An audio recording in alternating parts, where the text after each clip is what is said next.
There's this abstract concept of history that there were these people that did these things and that lived through these things, or perhaps did not live through these things. I think through just education, you're so desensitized from George Washington, Abraham Lincoln, they're just names. But then to see it, to feel it, to touch it, to smell it, to be in it, it brings it to life in a way that no book, no audiobook, no video can replicate. And it drives it home to a point where you can do something with it. And I think that's why I get so frustrated with the second part is with Janice Kelsey, because she's a part of that history. For her to be like, nobody's doing anything. I now question the way that people regard me and think about me because I know the history of why they're doing that. It makes you want to push harder, knowing that you have comparatively infinitely more resources than Janice and her brother did, but knowing that you're facing the same thing.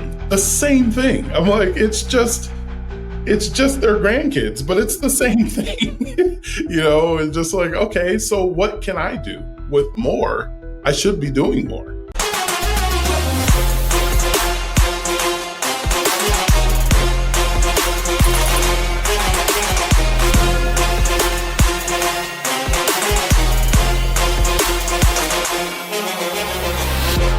All right, welcome to another edition of the Journey to Freedom podcast. And today, we're really talking about all things Alabama. The reason I say that is because we got the opportunity to have several men and women go with us to Alabama back in January. And at the end of January, 1st of February, we are now just about at the end of May. And I wanted to kind of hold these podcasts a little bit so that the folks that went on the trip could be able to tell us a little bit about what happened before, what their thought process was before, what their thought process was after, and then what they've been able to do as a result of maybe just learning some things that they didn't know. And so I know for me, I was able to go. This was my second trip that I was able to go on.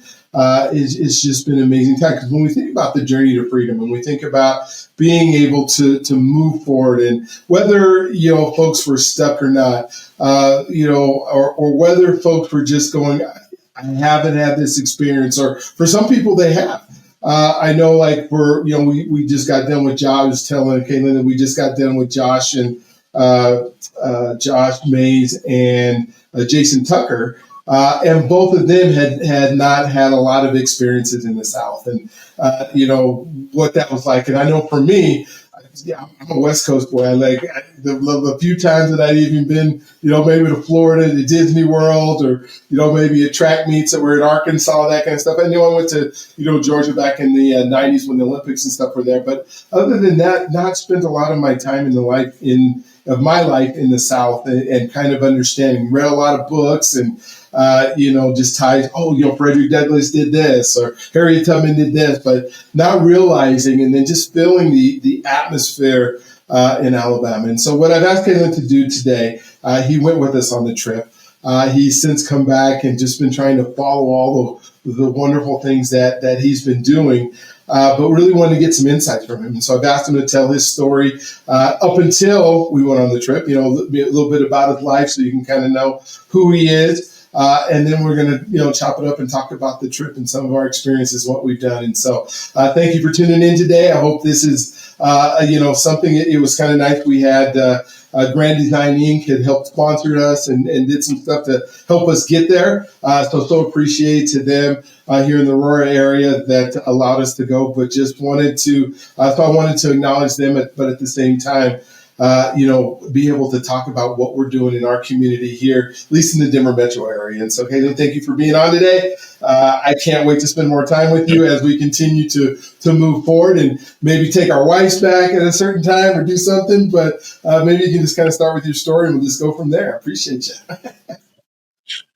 you. Yeah. My name's Kelyn Lanier. I always struggle with introducing what I do because, as my family says, I do too much. So just a brief history, a brief background, just to get some context of what I'm where I'm coming from with the Alabama trip. I'm a business owner. I'm also a business consultant. It wasn't always that way. I actually started out my career path kind of weird and ended up being a business owner just because nothing else really seemed to fit. Ran a pharmacy consulting and then eventually just outright pharmacy management company throughout the nation with my brother up until 2020. And then we sold it off. And now we're just doing different things that are a lot less stressful. During that path, a lot of things happen. Learned a lot about the world, a lot about how people perceive you, which is very important for the trip for me. Also got married and learned responsibility with children and so on. I thought I knew responsibility with a company that large, but kids. It's a whole kids, new world, isn't it? Well, for sure. Oh my gosh. Yeah. So that's just a very gloss over history of who I am.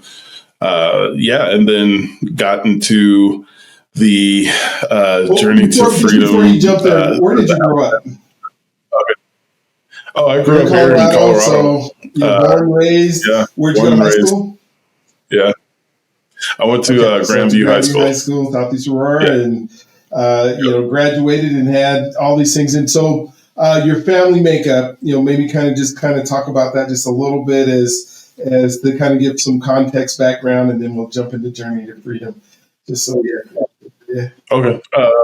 You mean my current family? So yeah, I have two girls. Okay. They're both toddlers, and my wife. We've been married for 7 years. She says 9 because, I guess from the day we met, we were married. I love it. Oh my gosh. Did she grow up in Colorado as well? No, she is from Albuquerque. So still the west half, southwest of the United States, and so a little bit different than what the East Coast. I found out, and I don't know, I talk about this sometimes. When we think about the population of the United States, 65% of all folks that live in the United States live in the Eastern time zone. And so there is a huge amount of population that's there. I mean, it makes sense because, that's where as people moved west and, not as many, a lot of people stayed there. Central time zone has about 15%. The Western time zone, which is Pacific, has about 15%. And here in the Mountain time zone, which would include Albuquerque and Wyoming and Montana, there's only 5% of the population that lives in our time zone, which kind of gives, I get some context to like what our experiences are compared to the rest of the United States, because there's just not as many people. Yeah. Albuquerque is smaller than Denver. And if you think of like Cheyenne, it's way, way smaller than Denver. You think of like Bozeman, then there's not even people there, right? And so when we think about, the last 400 years of history and the last 200 years of history, although there were things that happened here in the United, in the Colorado, Denver, Mountain time zone, I don't know if the impact probably is still as great, but the amount of incidents, the amount of, where you can tie it back to or family, stuff, maybe not be there. So thank you for sharing that. I just kind of want to give, some of that context as you're doing stuff. So Journey to Freedom. So somebody gave you a call, probably me, and said, I want you to go on this trip, or BJ or somebody did. So let's kind of talk about this whole process here.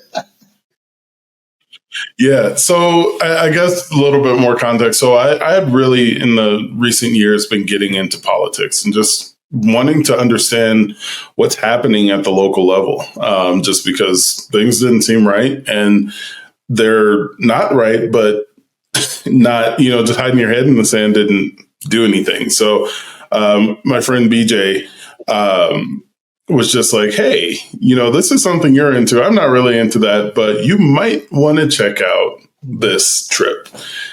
And I'm like, oh boy, what is this? So he had been kind of bugging me for a while, and then I'm like, okay, fine, I'll go. Because then my wife somehow, I was talking to her about it, and she was like, you should go. I'm like, okay, well, now I don't have any excuses. That's usually my excuse. So that's how I got into it, and I'm very grateful. Very grateful. So before you went, and you have BJ who's telling you to go, you have maybe a couple conversations with me about maybe what it's going to be like, and not really a whole lot because hey, we're just going to go on this trip, and somebody else said to go. What were your kind of pre-thought processes of what you thought you were going to learn, or what you thought you might be getting into? Kind of walk through that with me a little bit. So my only frame of reference is like a men's church retreat or something like that. So that's kind of what I was thinking. I'm like, okay, I've never had a bad experience at one. So like, okay, whatever. It didn't seem anything other than that, really. So that's exactly what I was thinking. But civil rights kind of, we might run into something in a couple museums, but this is be a retreat. We'll just have, be able to talk, come back, and probably be more educated about whatever we're doing. But it should be a good time. That I should be okay. Gotcha. So all right. So then you get to the airport and you see kind of the group that's there. Does anything change as you're starting to have conversations and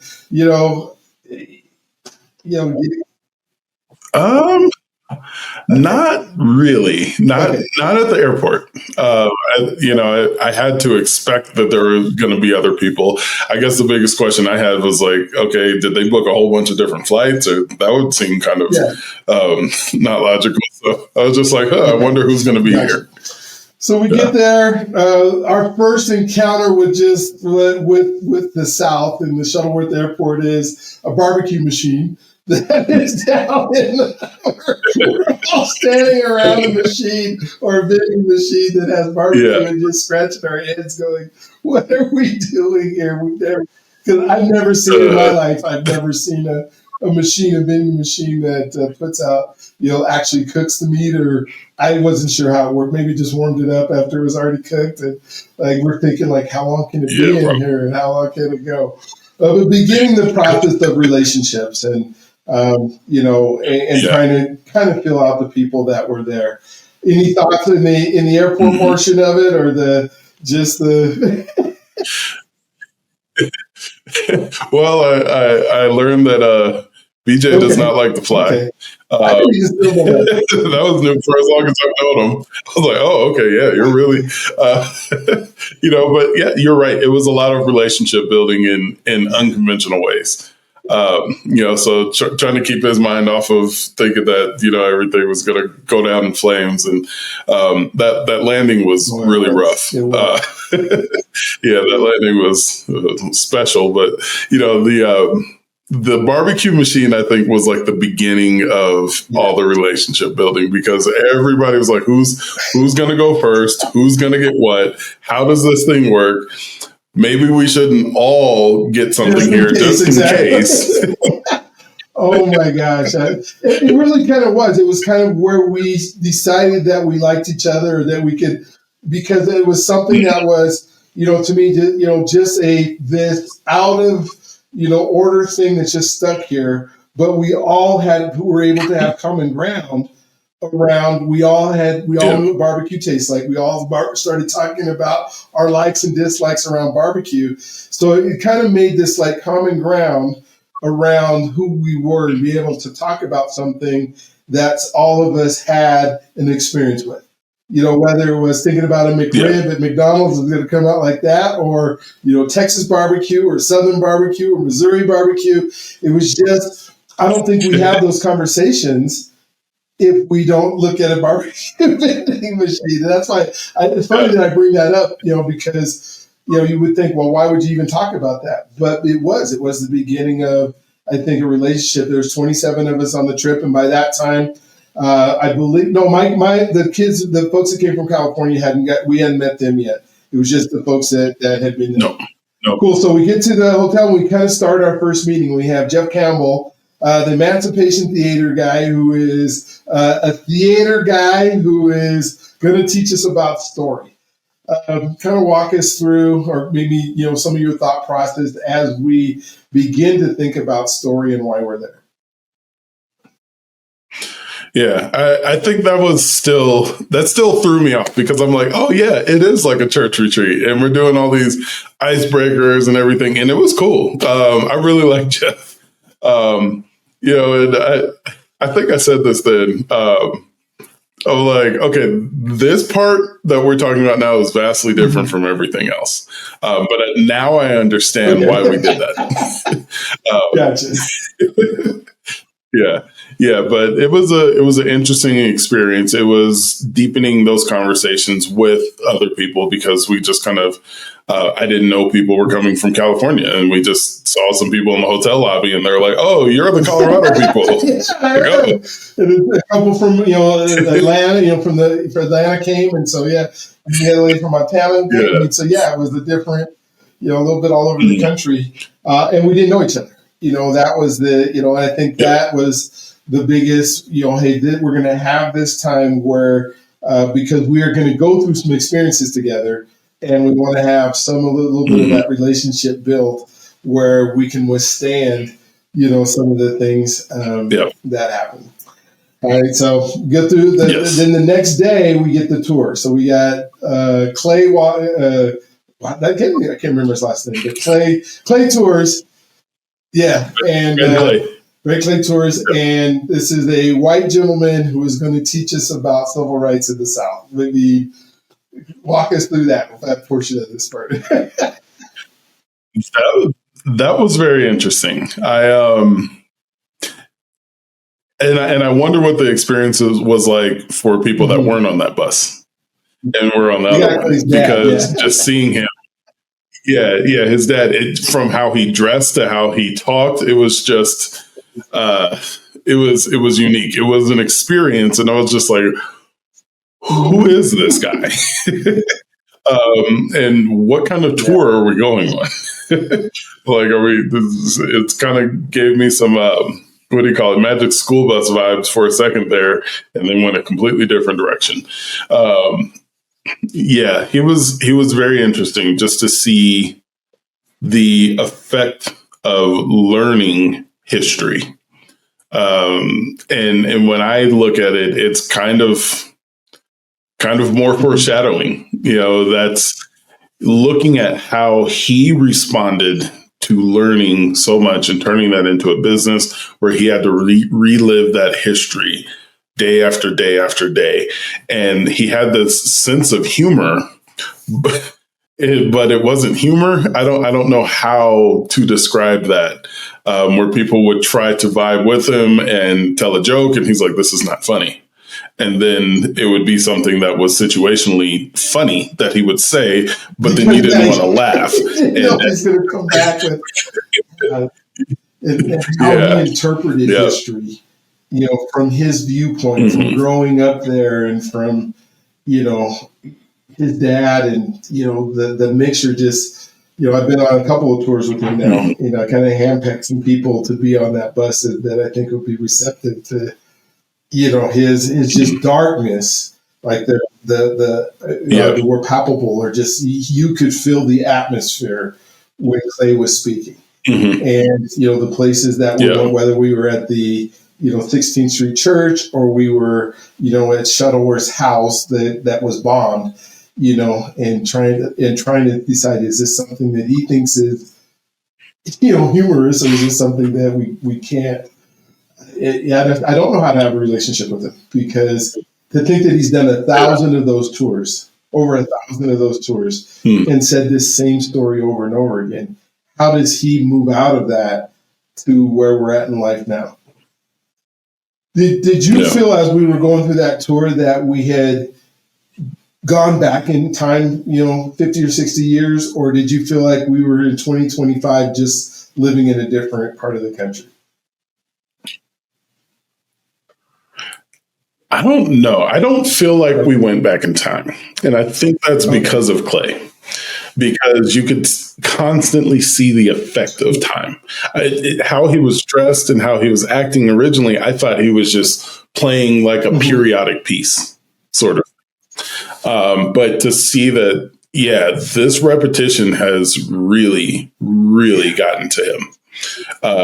Underscore the gravity of the experience that we were having, and enriched it in a way that I don't think you could really, you can't really replicate. And it brought so much more depth because you can see what it does to a human being. And when he's telling the story, you can see the effect on him, and you can extrapolate the effect on the people that were there. If this is how a person who has studied it is viewing this, imagine what it's like to have lived that. Well, and then when we were out of the bus, and you can tell the part that impacted you the most during that part, but it was amazing because this is the first time I went there, his dad wasn't on the tour.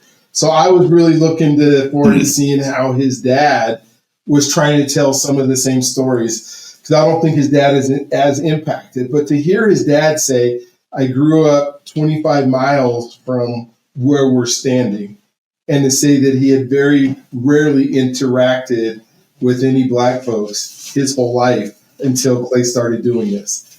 To say, and knowing that we're in a town that is 85% Black. And to say, how is it possible 30 miles away that you were isolated so much that your whole thought process about the world was kind of from the perspective we saw stuff at, but you're 30 miles away. That was just so interesting to me. And then for him to be able to do this with his son and see how it's impacted his son. Because he seemed like he was a little bit more, not as affected maybe as his son was. Yeah. So maybe he hasn't told the story as much, or, what's your thought on that? I'm just on. I don't know. The psychologist in me says, well, he was closer to it than Clay was. Perhaps it's some sort of defense mechanism where he just blocks that part out and he dissociates from it. Clay, there was zero dissociation. He was just like, this is what happened. And what did he say? He said, this town deserves to die. It was something along those lines of like, there's nothing good here in Birmingham because of this history. Oh my gosh. So what was there any one part of Birmingham that you just remembered and have gone over, maybe you've talked to other people about, that stood out more than any of the other pieces, or was it just as a whole to see this town it is? There were a few parts. So Dynamite Hill, just because he kind of just snuck it up on us. And I did not know that Angela Davis lived so close to everybody else. It's just, again, so tight knit in these huge, huge figures in history. And it's like, oh, right there. That's Martin Luther King. Yeah, it was just like they could walk to each other's house and then just have like a little historical meeting. It was weird to know that everything was right there. So there was that, the story of Judge, that one really got to me, the lynching.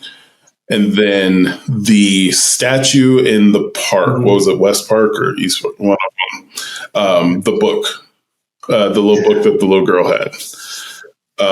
They said, "What is the world is more full of suffering than they can understand." And that poem, I looked it up afterwards. It pretty much embodies how Clay his whole demeanor. And to see that, okay, these were written, he developed independently of this poem. But it's so, that is the history. And I think that's the takeaway from all of that history, is that the suffering goes so deep, you cannot fully take it in without going insane almost, or being compelled to do something about it. Okay, so we get done with the tour, and then we go see Miss Janice Kelsey. And Janice Kelsey and her brother are talking to us and are saying, we lived through these children's marches. Our parents didn't go on the march because they were afraid they would lose jobs and they wouldn't be able to support us. But we decided, Janice said, I'm in high school, I'm going to walk out of school and I'm going to go to this march. What impacted any of that story, or what do you remember from her talking to us about that time? I asked her some questions at the Q&A. And I think that's where I think I brought it more back to where we are now. And I just can't keep from thinking, wow, how far have we fallen? That when people without the resources to protect themselves, to provide a lot for themselves, that had all of these things stacked against us, had the wherewithal and the bravery, the courage to do that. And today, everybody is so focused on themselves. And she had kind of reflected that too, of like, I worry about today's youth and being so complacent, and I think that's really an indictment of, this person has lived it. Like, you can't be like, oh, what do you know? She lived it, and she made those sacrifices. Her and her brother, they went to jail for this. They risked potentially their lives. No, not potentially. They risked their lives for stuff like this. And, to hear someone say, well, why can't you do that today? I am old. I am now a source of knowledge for you, and you're not taking advantage of it. That one hit me. Yeah, that one really, really hit me. And it makes me concerned, because this stuff really hasn't gone away. It's just transformed. And they've passed the baton to us, and we're like, hey, look at me. Me. Yeah, one of the thing that hit me, and like I said, I've had the opportunity to have conversations with her twice now. And when we went the year before, all the political uneasiness and unrest of our country hadn't happened yet. So from her perspective, when she told her story to us over a year ago, it was more of the historical, this would happen to me, and her brother wasn't there. What amazed me this time was she was now putting it into the context of all the stuff that has happened to us politically right now. And there was some anger. There was some, you guys are not doing stuff. And I'm seeing this go backwards, and I'm seeing it go backwards in front of my eyes. Like, I literally could have died. I could have stayed in jail. And like you just said, me, don't care. And, what are we doing? What are we standing up for? To hear her brother say, I outran the fire hose. I was fast enough to, where I wasn't tumbling down the streets. And I was like, oh, yeah, they were willing to sacrifice. And I thought with my own self, am I willing to sacrifice, at that level? Maybe I don't need to, and maybe I'm sacrificing a different way. And this is, how I'm trying to do that. But it really touched home to me to see her anger show up in the way that it did, just, from the time that I'd seen her before. And so I know BJ had known her. I don't know if he ever said anything. I'm looking forward to, because he kind of grew up with, knowing her and that kind of stuff. Yeah. I'd met her son before I met her. And I mean, but it's, I think another part of that frustrated me, and if we get to the whole, what word did you write down? I'll share it, because I think it's still, you can just hear it, is that we only hear about Martin Luther King. We only hear about the big names, but they weren't, in that instance, they weren't the ones to make the sacrifice. And you have to dig so deep for that story, and it's just the intersection of, she met him in passing, at these events, but then the story, the greatness of that story that's attributed to him was carried out by her and her brother and her classmates. And I find that wild that, there's such buried information there. Oh my gosh. So we talked about the word. What was the word that? So the word that I wrote down, and I forgot what exercise that was, but it was kind of like a poem sort of thing, was anathema. Okay. That was my word, and it still is whenever I think about this. But it's not of the moment; it's of every effort that has gone into burying this information. How hard it is to access this, how hard it is for people to accept this, and how much people fight against this history as if it will harm them, and just all of that. Take it out. Yeah. What little bit got into schools, we need to make sure we take it out so that we can act like we forget it or it never happened. Or exactly. I like that word. Yeah, I do. All right, so get back. We're just we're still processing, thinking. Hey, we just had Clay all day. We just had Janice Kelsey. We decide the next day we meet together, kind of go through some more story stuff, and then we decide to drive to Selma. And so, are you having any expectations of Selma other than that we're going there, we're going to see a different part of history, or are you trying to look at Selma from different lens now because you've now seen Birmingham? What is your? I didn't really know what to expect. So a lot of my family lives in Alabama. So family reunions. So I'm used to the Alabama vibe, but the country part of it. So seeing Birmingham, I was like, oh, they have buildings here. I didn't know what to expect. So I was thinking Selma would be a little bit closer to that, but I didn't know what to expect. And actually on that ride, I really got to connect with Christine. So I didn't really have time to like have expectations just because we were just talking about life and mostly like kids, because I'm just like, how do you handle two girls? Like what? So she was like helping me out a little bit there. But yeah, I mean, when we got there, I was like, okay, this is closer to what I expected.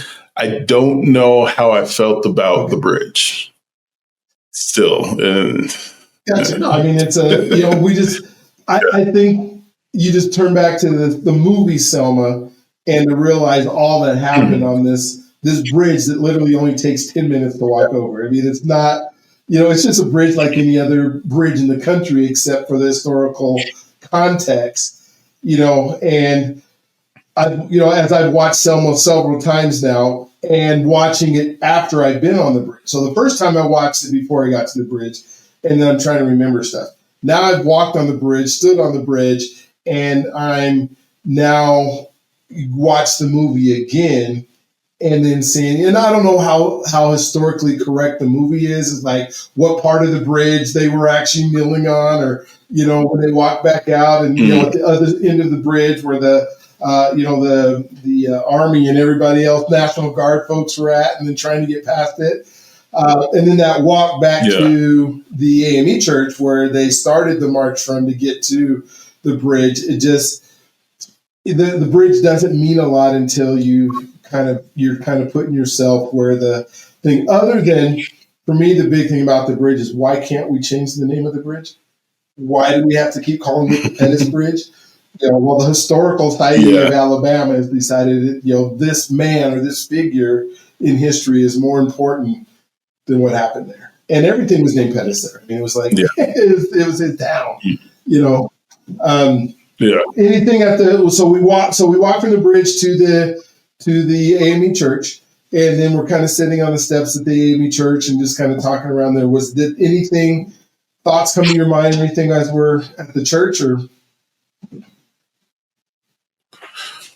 Not necessarily. I mean, it was late. I think I was surprised at how quiet the town was. Even though, I mean, it was late, but it wasn't that late. We didn't see any other people. Yeah, I mean, the project housing was right across the street from the church. So there's a little bit of activity, and you usually see, at least most of the project housing that I've been to, on an evening, that's warm and everything, then there's usually a lot happening. And I was surprised as well that everybody was inside. Yeah. I don't know if summer's any different. I don't know if they shut down those streets, at a certain time for any reason. It's true. It was very quiet. Then, so the next day, then we go to, we're getting in the vans and we're heading out to the museum. And we have Dr. Mack get on I don't know if you were able to hear him. I think in some of the vans he wasn't very. Yes. Okay, so what was your thought about him giving us like a preview of what to expect in the museum and how to go through the museum, or just history in general? I didn't really get any what to expect in the museum. I was more interested in just his research methodology for his calendar. I still have it up. It's on my nightstand.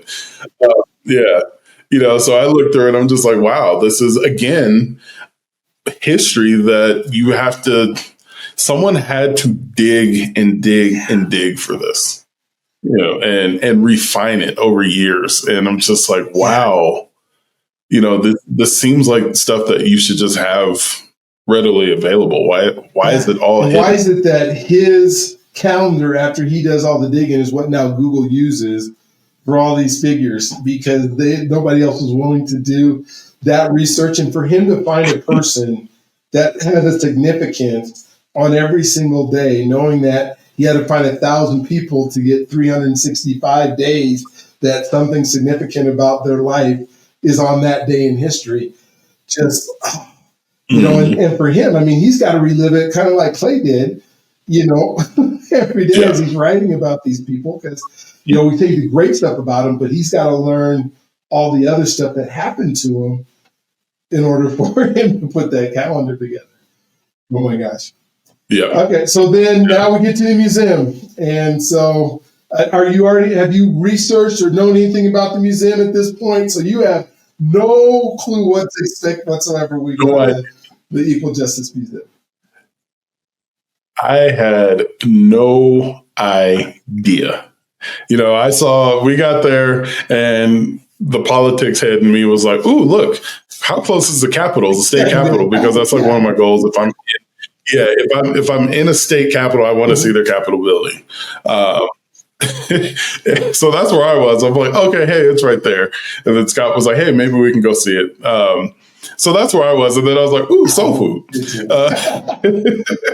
So you can see how blindsided I was about to be, because I was like, buildings and food, and then boom.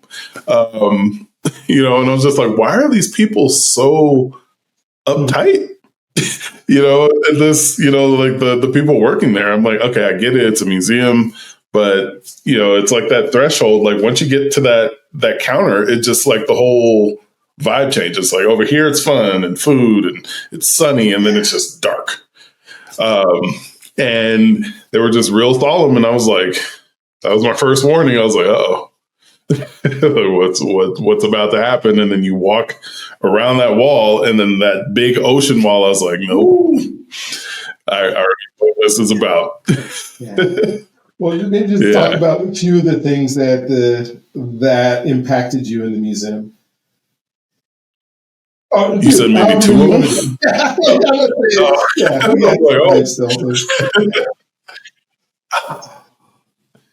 I don't know. Everything. I think about that museum at least once or twice a week, every week since then. The ocean, that one, I think, and it didn't really have much. It was just ocean waves. and people make serenity soundtracks about ocean waves and stuff. But there was nothing serene about this, because you knew exactly what that meant. And I think after going around that wall, and then the sculpture exhibit I'm like, okay, yeah. Seeing the numbers, and I watched the trade, the timeline, and I'm just like, wow. I knew the number, but to see the number and to see the path and to know that one of those lines carried me in it somehow, some way, was just like, I watched it a few times and I was just like, why can't I record this? So I just kept looking at it and looking at it. What else? Then you go to where they're waiting to be shipped, and you're in those bars, and they have like the ghost or whatever that are speaking to you from this. Yeah. That one, we didn't take as much time we didn't listen to every single one. Because I forgot there was something before that we were just fixated on. And then we kind of, I think it was still just a sculpture in the, on the wall where it said slavery is, what did it say? Slavery is the closest thing to hell on earth. It was something like that. And that just threw me. And then I was just looking at all the little articles and just like the really little stuff. And by that time, my mind was so fixated on that. I was like, oh, hey, this is, I kind of withdrew for a second. I was like, oh, cool. This is a weird construction. How did they do? That's where my mind was with those. It's like, how did they get that? They have 2 panes of glass and then they shoot a projection and then the beach is like, Kelvin, like, pay attention. I'm like, oh, okay. Well, I mean, it's almost like a defense mechanism, right? Because you've been hit. And you're like, wait a minute, I got to step back for a second. So let me find something else that my mind can just think before I jump in. Because if the rest of this, we've only been here for 10 minutes in this first, this first section. And if the rest of this is like this, there's something I have to think about something else for a second before I can jump back into it. Is that? Yeah, it probably was, being honest. And I think at that point, now knowing what was going to come next, knowing it's like, I don't know. I guess I grew up old school and hopefully I don't offend anybody, but when you're about to get a whooping, you know the pain and you know that it was coming because but the anticipation, it was like that, but emotional. Like, I know it's next. I know after the slave trade, I know, all the way up, they're probably going to end with prison. But walking through it, I'm like, I'm going to have to walk through this. I can't go backwards. And so that, sitting in the theater and looking at the sculpture one, and then there was the lynching one, the little theaters that they have. We did skip one just because we're like time and we wanted to go catch some other stuff. But again, I think the part that stood out to me the most, which I told my wife, and she was like, that was really mean, Kellen. I'm like, hey, it was honest, was when I saw the white woman leaving the theater crying, and it just came out, and I was like, good. And she was like, and I was like, good. I hope she cries the entire time. And I hope she tells everybody about this, and I still stand by that. I'm just like this. Yeah. This is trauma that we deal with in so many insidious ways today. Do they have the segregation section that has all the signs and these signs are real? These signs were hanging somewhere. This isn't like they just made up a museum and, put the stuff in there. Yeah. This is for real. Yeah. Yeah. And then the jars, I think that was one for everybody. We almost missed it. We almost missed the jars because there's just, it was like in a pocket, and then we walked past it. I'm like, wait, what were those? BJ was like, I don't know. And I'm like, no, let's go back. And then we were looking at it. We were just like, huh. We were just trying to see how many were in Colorado, and just the fact that there were Colorado jars up there. I know. Like you said, we think because of the population being so small that stuff didn't happen, but stuff happened here. A lot of history that's here that we don't even think about because we just think about the South. And to see those jars and to see Josh go through and find his actual family was just, oh my God. This is, they allowed him to take a picture next to the jar of his family, which is like, oh my gosh.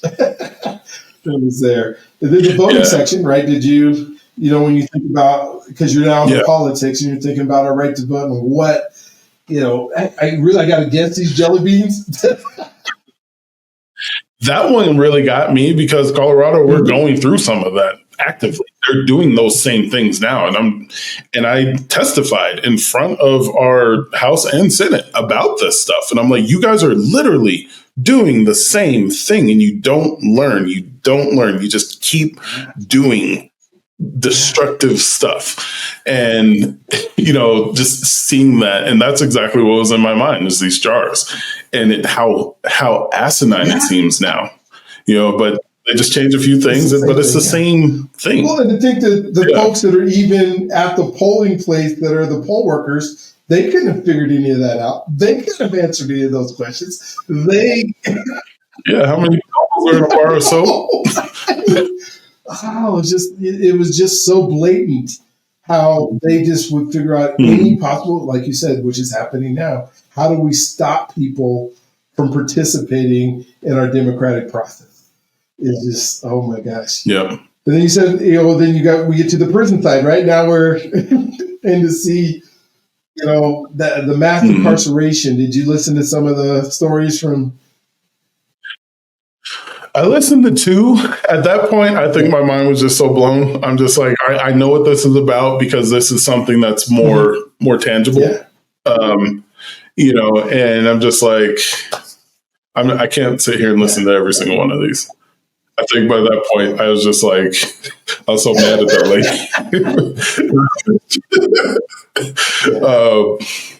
But I was like, it's time to go. The reflection room, was that kind of cool to see all the figures in history that are all the way up to the top of the wall? And it's just a lot of figures. I mean, we've seen those and stuff.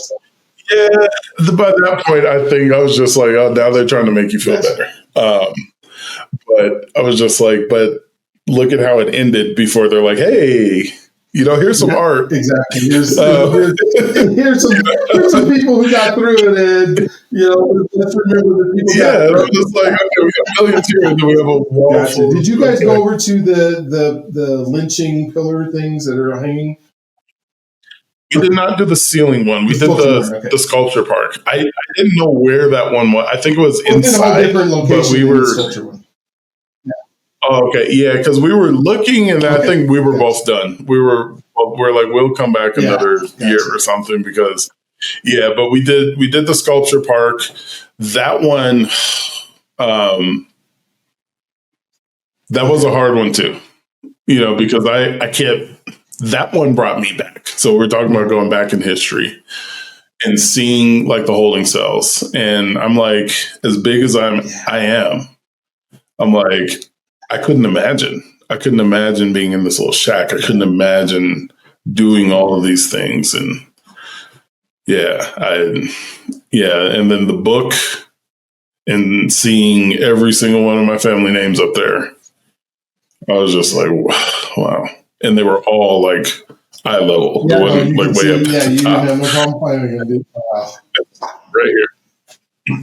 So overall, the trip, you said you were glad that you went on the trip, and I know give me 2 or 3 insights from the trip that you came back with that you said, either I have to do something or, this is how it impacted me, or when you're telling this story to your wife and you're letting her know the parts of it.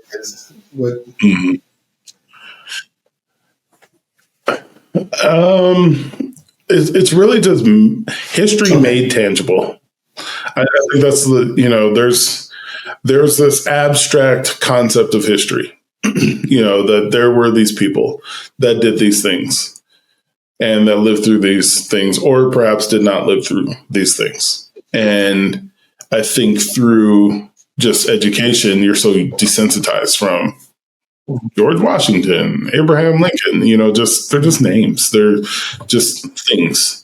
But then to see it, to feel it, to touch it, to smell it, to be in it it brings it to life in a way that you just can't, no book, no audiobook, no video can replicate. and it drives it home to a point where you can do something with it. And I think that's why I get so frustrated with the second part is with Janice Kelsey, because she has always been that, because she's a part of that history. And for her to be like, nobody's doing anything. And then to see all of this and to realize nobody did anything. Why is this book the size of an office building with all of these names on here that are in size maybe 72 font? Nobody did anything. And I'm just like, that's what kept going. Like, okay, somebody should do something. You should do something about this. You should do something. No, just Absolutely. sit there. Well, and I know that you are, and it was fun. We did the NAACP day at the Capitol, and I got to see you, and the things that you're, just knowing that you're down there, that you're doing stuff. So when you come back and you're saying, I want to make a difference. I cannot go there and not do anything. What has it been like since you've come back, and the things that you've been trying to be a part of? Hard. It's a different type of hard. This is definitely one of those moments of before this and after this, where I now question the way that people regard me and think about me, because I know the history of why they're doing that. And it becomes so obvious, some things, and it makes you want to push harder, knowing that you have comparatively infinitely more resources than Janice and her brother did. But knowing that you're facing the same thing. Yeah, the same thing. I'm like, it's just their grandkids, but it's the same thing. And just like, okay, so what can I do with more? I should be doing more. And I think that's. So it's been hard, but I think I've pushed further and harder. I've definitely pissed off a lot of people. But again, I feel like the lady leaving the theater. Good. You should be mad. And I think in that way, it has also galvanized and allowed me to push harder, because I know what's at stake. That's huge. That is huge. Because when we think about, when you're Janice Kelsey's age, and now you're telling the story of what you did and how it impacted, do I want to be sitting mad because things haven't changed?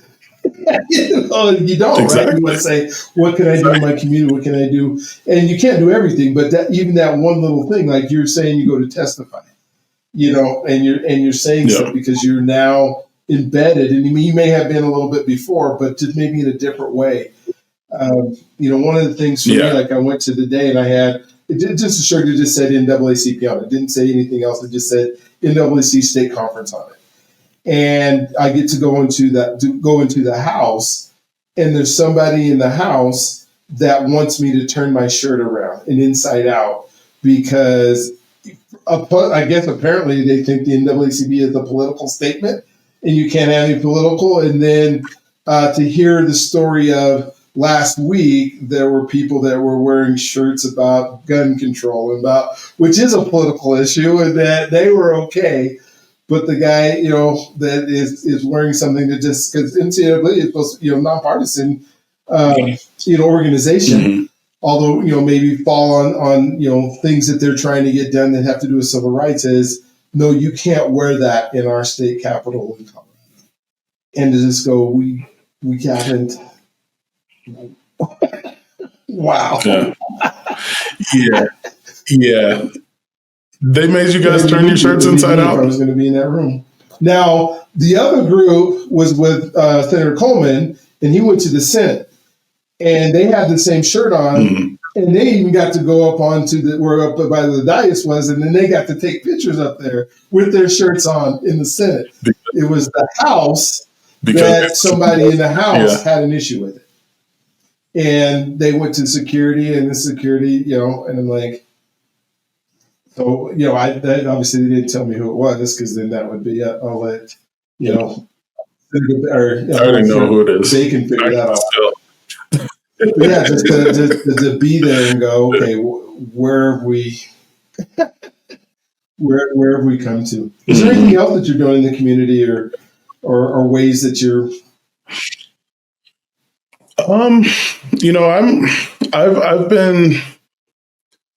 I've been working kind of on two things concurrently. And I think a lot of politicians, the reason I make them so mad is because I can't figure out where to place me. So one that I think still needs some more work is the Black History bill from this year. That one had a lot of opposition from both sides, unfortunately. And that's one that I was really hoping would get far this year.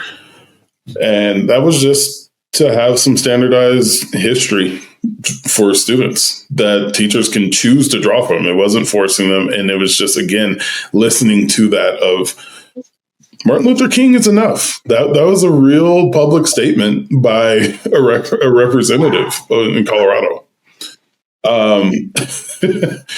From 2025. That's crazy to me. I don't know why that wasn't unanimous. It passed out of both, or it passed out of the House for sure. The Senate, I have to double check and see where because it kind of, everybody kept slow playing it. And then the other one was the gun control stuff, just because I really, after walking through that park and looking at all of the war stuff, and there was a one plaque that said, if they had guns, they would not be in this situation. And that's one thing that the state's trying to take away. And I'm like, whoa. Have we not learned our history here? So it's been, being on both sides of that has been really interesting. So I've been trying to really show people where, gun rights are civil rights. Do you really think that people would have been rolling up and down Dynamite Hill if they were armed like that? There were a few, but not the numbers that we have today. Things like that, and bringing it outside of this weird culture war that's going on now with like thinking that it's all rednecks and everything like that. I'm trying to introduce people to Ida B. Wells. There's a reason that she said the stuff that she said, and I feel like we should really take in that part of our history too. Even I think Janice Kelsey was saying some of the same things. She was a little bit more hesitant, but she was like, kind of has its place, So just bringing more awareness to it in a larger context, and grounding that in history and not just obsession, but history. There's a historical purpose. Well, Kellen, thank you so much for being willing to share today and talk about your trip and your, through your eyes, which is so important. And I'm assuming you would go back again at some point to go through it. And I want to make that happen. And so if you're watching and you're a person who's seeing this and saying, I would love to go through this trip, please, contact me, or if you know Kellen and you contact him, and we want to take a trip. We're looking at paying another trip in September, and then again in January, and maybe one that has spouses on it, and one that has, to kind of, process that. And so just trying to figure out what that looks like. But the main thing is that we come back and we make a difference, and that we try to make an impact, and we don't just say, oh, it was a nice trip. It's really a trip that I think has enlightened all of us in a way that says, or just called us to action in so many things. And so our journey together is nowhere near completed or being done, because we are going to continue to spend time together. And do you have any closing thoughts as we end the show today that you would love for everybody who's listening to hear? Yeah, I mean, if you have a chance to go. Don't have expectations. just go. I'm definitely going to try and get all of my friends that I can, especially those in business. I think that business people need to hear this too. Politicians, yeah, but they're not going to listen. But business people, I really hope that more business people go. Well, and they make the impact on the ground, and they're not skirting around and that kind of stuff, and they actually influence our politicians to create the bills and the laws based on what's going to help our economy and our ability to function. So cool. Well, thank you.